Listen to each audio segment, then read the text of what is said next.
Bismillahirrahmanirrahim. Welcome to my channel Rigorous Mathematics by Professor Usman Ahmad Mansoor. Students, if you haven't subscribed my channel as yet, then please subscribe it at first.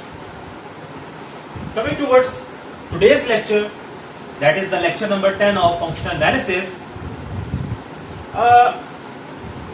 आज हम जरा other way round बात करने की कोशिश करेंगे कि जब ये कहा जाता है कि किसी वेक्टर स्पेस के स्ट्रक्चर के ऊपर आप नॉर्म के स्ट्रक्चर की बात करते हैं और जब वो नॉर्म स्पेस बन जाती है, यानी जब कोई नॉर्म का स्ट्रक्चर आ जाता है, तो आप उस ओवरऑल सेटअप को क्या बोल देते हो कि क्योंकि कोई नॉर्म मौजूद है, it means it is making a norm space. Pair को क्या कह देते हैं? Norm space. यानी वो set along with that function जिसको नॉर्म कहा गया है, वो मिलके क्या बन गई? एक नॉर्म स्पेस बन गई। तो स्टूडेंट्स, आज हम एक बात करना चाह रहे हैं कि जब किसी वेक्टर स्पेस पे नॉर्म स्पेस आए तो वो नॉर्म स्पेस तो मीट्रिक स्पेस होती है नेचुरल वे में। आप कैसे ले लेते हो? जब नॉर्म स्पेस मौजूद है तो कोई से भी दो एलिमेंट्स के डिफरेंस की जो नॉर्म है वो एक्चुअली उन दोनों के दरमियान क्या दे रही है?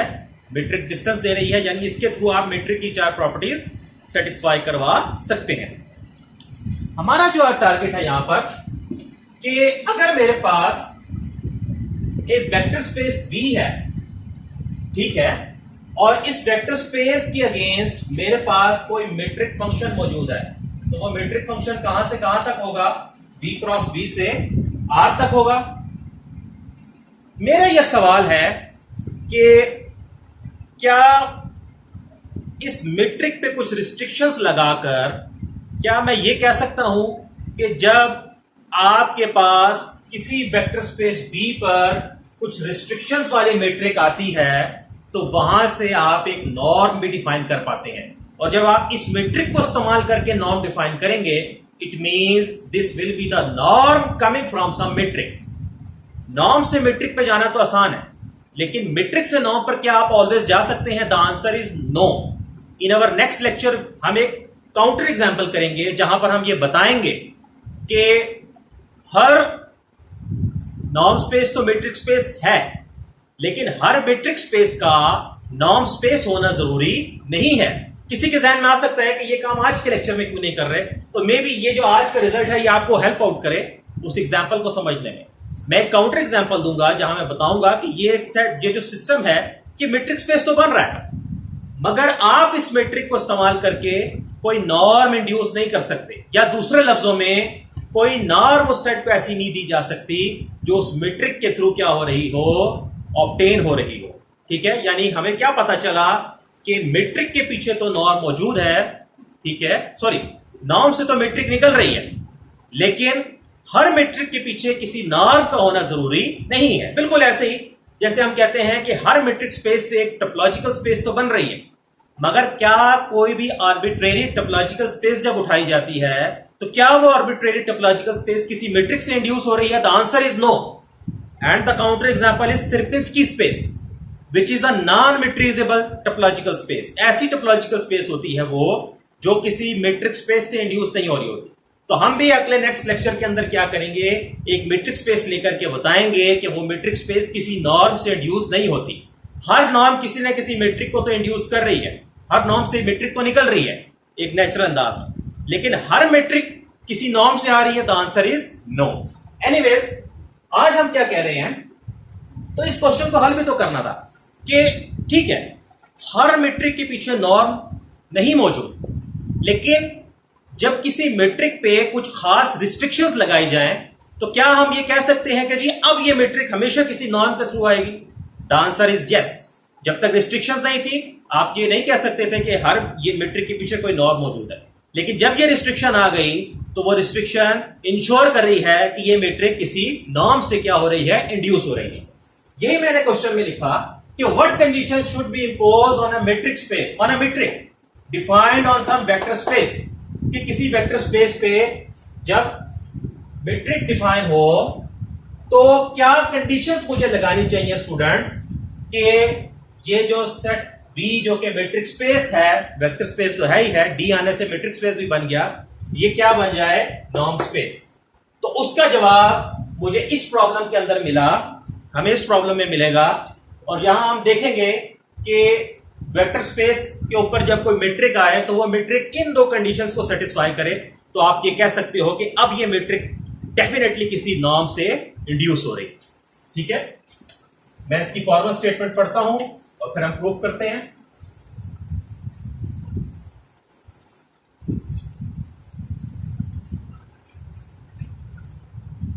ओके, कहता है let N be a vector space. कोई वेक्टर स्पेस ले ली और इस वेक्टर स्पेस के ऊपर आपने क्या किया, एक मैट्रिक डिफाइन की, और वो मैट्रिक डेफिनेटली डी है। कहां से कहां तक है, एन क्रॉस एन से लेकर के सेट ऑफ रियल नंबर्स तक है, और वो दो कंडीशंस को सेटिस्फाई कर रही है। ठीक है, ये दो कंडीशंस हैं, यानी कि दोनों आर्गुमेंट्स में सेम टर्म ऐड करो तो उन दोनों के डिस्टेंस पे कोई फर्क नहीं पड़ता। और अगर किसी फील्ड के एलिमेंट को, सेम एलिमेंट को दोनों आर्गुमेंट्स के साथ लगाओ तो वो ऐसे ही है कि आपने उस एलिमेंट का मॉड लेकर उनके डिस्टेंस के साथ क्या कर दिया, मल्टीप्लाई कर दिया। डिस्टेंस मींस डी अप्लाई कर दिया।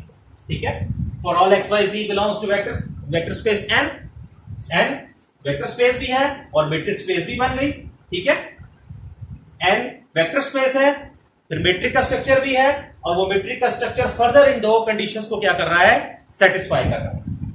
कहते हैं कि साबित करें जब ये रिस्ट्रिक्शंस मौजूद हैं तो इस मैट्रिक के थ्रू आप नॉर्म डिफाइन कर सकते हैं। शो दैट कि ये जो फंक्शन है, और वो फंक्शन क्या कर रहा है, एफ ऑफ एक्स, इसका माने क्या है कि इसकी इमेज से क्या मुराद है कि एक्स का उस वेक्टर स्पेस के जीरो के साथ जो मैट्रिक डिस्टेंस है वो आपको क्या दे रहा है, एक्स की नॉर्म दे रहा है।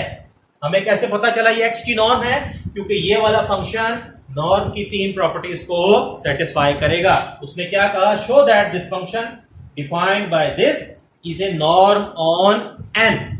ठीक है, तो पता चला कि किसी वेक्टर स्पेस पे जब मैट्रिक का स्ट्रक्चर होता है तो वो स्ट्रक्चर जब दो रिस्ट्रिक्शंस के साथ लिया जाए तो डेफिनेटली वो मैट्रिक किसी ना किसी नॉर्म से क्या करती है, क्या हो रही होती है, इंड्यूस हो रही होती है। ठीक है, हम इसका प्रूफ देखते हैं। कंडीशन 1, सबसे पहले प्रूफ करेंगे कि ये फंक्शन नॉन नेगेटिव है। तो ये कैसे डिफाइन है, ये तो उस वेक्टर स्पेस के जीरो के साथ क्या है, एक्स का डिस्टेंस है, which is always greater than equal to zero by the definition of metric function. ठीक है, because d of xy is greater than and equal to 0 for all xy belongs to n। ये तो matric की property आ गई। Next, अब इसमें क्या proof करते थे कि अगर फंक्शन जीरो है तो इसका क्या मतलब है, इसका मतलब है वो जिस तरह डिफाइन हुआ है वो चीज जीरो है। By the way this zero will be a real number, zero from the set of real number, because आपकी इमेजेस आर में जा रही हैं। ठीक है, अब मैट्रिक की क्या प्रॉपर्टी होती है कि जब भी दो टर्म्स के दरमियान डिस्टेंस जीरो होता है, इसका मतलब होता है वो दोनों टर्म्स आपस में स्टूडेंट्स क्या हैं, सेम है। इसका मतलब पता चला कि ये फंक्शन जीरो कब होगा, जब उसकी इनपुट जीरो होगी, और यही नॉर्म फंक्शन की पहली प्रॉपर्टी होती है। तो कंडीशन 1 क्या हो गई, सेटिस्फाई हो गई। Condition 1 is true. कंडीशन 1 आपके पास ट्रू हो जाती है। अब मैं कंडीशन 2 की तरफ आता हूं।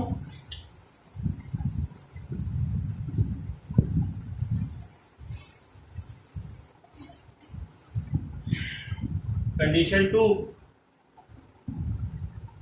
2 में क्या प्रूफ करेंगे कि इस फंक्शन में किसी स्केलर को मल्टीप्लाई करें और इमेज लें तो वो ऐसे ही है कि आपने उस स्केलर के मॉडुलस को उस वेक्टर की इमेज के साथ क्या कर दिया, मल्टीप्लाई कर दिया। बेसिकली ये रिजल्ट प्रूफ करना चाहते हैं हम। यहां पर देखते हैं कैसे होगा।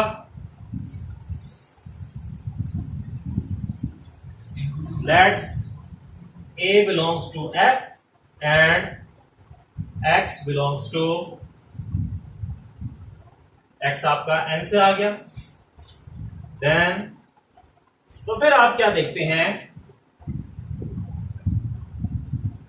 AX रखें, किसके बराबर आएगा, कैसे डिफाइन किया गया, डी ऑफ पहला एलिमेंट, वो जिस एलिमेंट के ऊपर फंक्शन अप्लाई हुआ एज इट इज, उसका फासला उस वेक्टर स्पेस की जीरो के साथ। ओके, अब ये कैसे लिखा जा सकता है?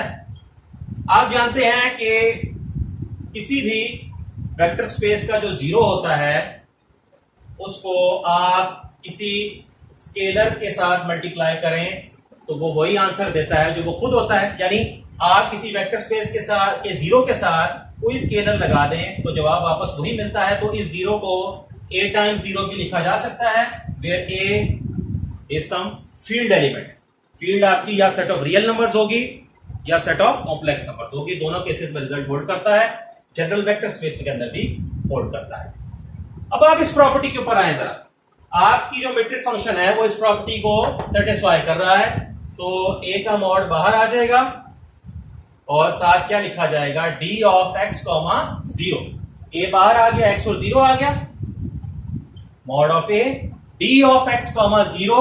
ये किसके बराबर है? ये तो उस फंक्शन की इमेज लिखी हुई है जिसको मैंने नॉन प्रूफ करना है। तो देख लें, कंडीशन 2 भी क्या हो गई, कंडीशन 2 इज ऑल्सो ट्रू। हमने स्टूडेंट्स क्या किया, नाम की पहली दोनों कंडीशंस को सेटिस्फाई कर दिया और ये वाली कंडीशन अभी तक इस्तेमाल हुई है, आगे चल के ये भी इस्तेमाल होगी। तो पता चलेगा कि जब किसी वेक्टर स्पेस पे मीट्रिक फंक्शन इन दो रिस्ट्रिक्शंस के साथ लिया जाता है तो आपका वो मीट्रिक डेफिनेटली किसी नॉर्म से इंड्यूस हो रही होती है, क्योंकि फिर वहां से एक मीट्रिक एक नॉर्म डिफाइन कर सकते हैं आप।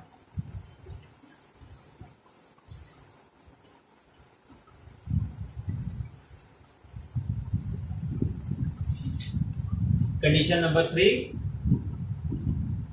कंडीशन नंबर 3 में क्या प्रूफ करेंगे कि x प्लस वाई पे जब फंक्शन लगाएंगे तो ये लेस और इक्वल होगा x पे फंक्शन का आंसर जमा y पे फंक्शन का आंसर। अभी तक मैं ऐसे फंक्शन क्यों कह रहा हूं, क्योंकि अभी ये नाम प्रूव हुई नहीं है, ये नाम प्रूव होने के प्रोसेस के अंदर चल रही है अभी। Okay, condition 3, let x y belongs to n, then x plus Y के ऊपर जब आप इस फंक्शन को अप्लाई करेंगे स्टूडेंट्स, तो what will you get, you will get d of x plus Y comma zero. ये डेफिनेशन आपके सामने है, d of x plus Y comma zero आपके पास आ गया। आप अगर मैट्रिक्स स्पेसेस के अंदर जब होते हैं तो आप जानते हैं कि एक ट्रायंगल इनइक्वालिटी होल्ड करती है, जो कि कुछ इस तरीके से काम करती है कि आप कोई से भी दो एलिमेंट्स के दरमियान एक तीसरा एलिमेंट के अगेंस्ट हमेशा ये बात लिख सकते हैं। तो अगर x प्लस वाई को एक एलिमेंट मान लूं, जीरो को दूसरा एलिमेंट मान लूं और तीसरा एलिमेंट y को मान लूं, तो ये कैसे लिखी जाएगी बात, d of x plus Y comma Y plus d of y comma zero. ये मैंने मैट्रिक की फोर्थ कंडीशन इस्तेमाल कर ली, जिसे ट्रायंगल इनइक्वालिटी भी कहा जाता है। अब मैं d of x plus Y भी लिख सकता हूं और इसको जो दूसरा y है आपके पास, इसको क्या लिखा जा सकता है, इसको 0 प्लस वाई लिखा जा सकता है। ऑफ कोर्स वेक्टर स्पेस का 0 ऐड करें तो वह y पे कोई फर्क नहीं डालेगा, because 0 is the additive identity element, because vector space is an abelian group. Okay, plus d of y comma 0। जरा इस कंडीशन पे आए, ये कंडीशन क्या कहती है कि दो x और y में जब सेम एलिमेंट ऐड हो तो वह x और y के डिस्टेंस में फर्क नहीं डालता, तो it means this will B x और 0 लिख दिया जाएगा, यहां से y को छोड़ दिया जाएगा।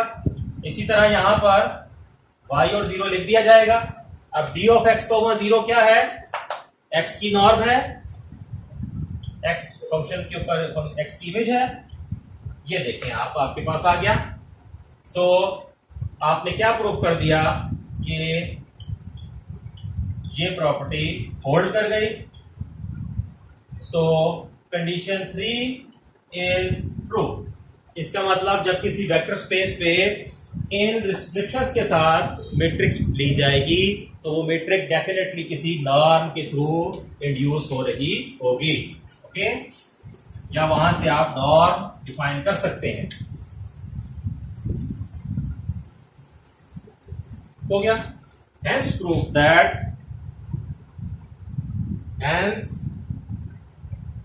that from n to r defined by d of x comma 0 is a norm on n।